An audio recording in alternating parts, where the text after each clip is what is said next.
Super Mario Odyssey has done many things right. One thing that has done exceptionally well was having memorable boss fights, most of which is due to the capping mechanic. There were 14 unique boss fights, not counting repeat fights, and thus by me picking 5, some of them are omitted. But I will explain why I believe in the placement of said boss. So my 5th selection was Torch Drift. This was the first boss to set the tone with battling a boss by having to possess a creature.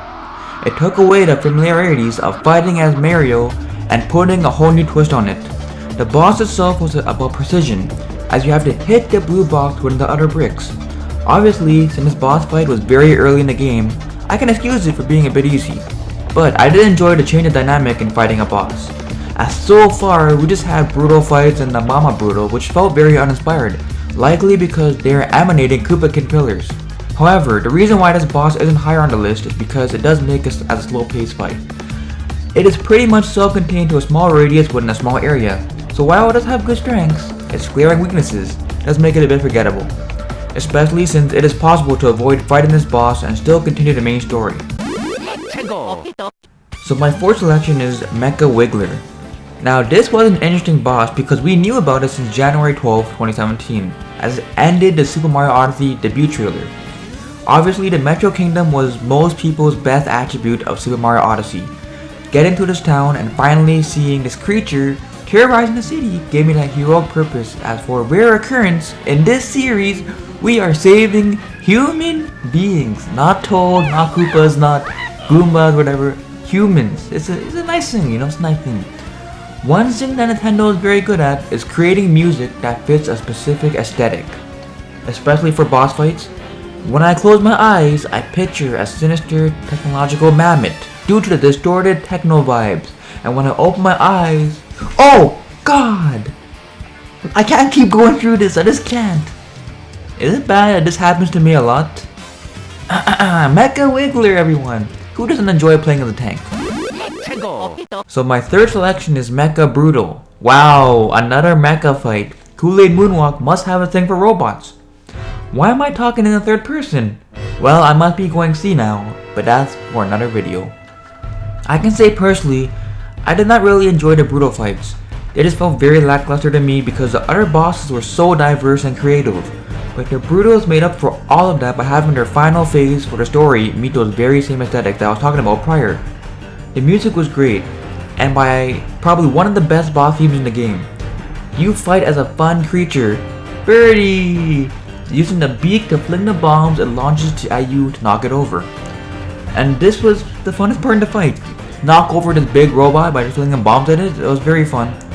When it falls too, you can get to his weak point, and to do that you gotta scale up it. So this was like a puzzle format.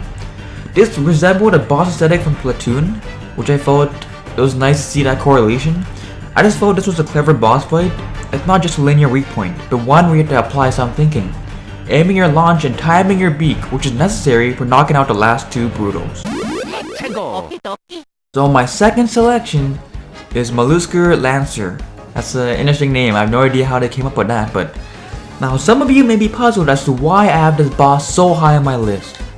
I have emphasized different concepts that have made the other boss fights stand out, but this one is a culmination of those concepts, as the aesthetics of those bosses, the environment come together to define this boss fight, because this isn't self-contained to a plot of land, but a fight throughout the body of water on this kingdom. It's a nice change of pace, and honestly, I love boss fights where you have to move around the area that you had to travel in the first place to reach the boss. However, my favorite part of this boss fight is that it reminds me completely of Mario Sunshine. Think about it, the boss music reminds me of the boss music of Mario Sunshine. You're possessing a creature that pretty much mimics Flood and has a resemblance to the boss mechanic from that game. So, for example, the Petty Piranha fight throughout that first level in Mario Sunshine. If you didn't love that game, you may not enjoy this fight as much, but I enjoy Sunshine immensely, and thus, I see this as a homage through this game. So my first selection, my favorite boss from Super Mario Odyssey, I'm sure many of you predicted this pick, unless you saw that I picked Bowser. No. First of all, how does Bowser catch a Dark Salamence? He beat Ash to it, for God's sakes. Back to the dragon. Who voiced the dragon in the Mario game? Only Nintendo, most likely because they own his exclusive rights. The Lord of the Lightning is the best boss in this game in my opinion. First of all, the creativity and design of it is very shocking because it doesn't match the aesthetics of the other bosses, and that's the great thing. This moment in the game likely shocked most people. It is not a cartoony dragon but a very dark, raggedy beast emanating vibes of Dark Souls. The music is phenomenal as it gives a grim feeling and matches the aesthetics of the environment. While the fight just mainly involves his head, it is still a difficult one. It would have been amazing if we had this fight in the vein of, say, Melisco Lancier, where you follow Dragon around the level and had to deal with it, his whole body and everything, not just his head, like, you know, in Skyrim when you fight a dragon. You're not battling just its head, but the whole entity itself. But this was something that had shock value and delivered. This was a fun boss fight, and I enjoyed doing the harder challenge in Mushroom Kingdom. And might I add that this was the only boss fight on my list that you actually fight as Mario himself. You're not fighting as another creature that you possess. You're fighting in a familiar setting, yet it still felt fresh because of the unique aesthetics. Well, that's my grand old list. Let me know if you agree or if you think I'm a complete numbskull.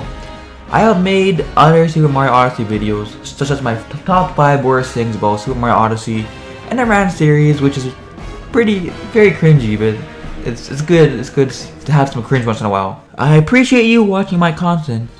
Cheers, au revoir. Never doing French again.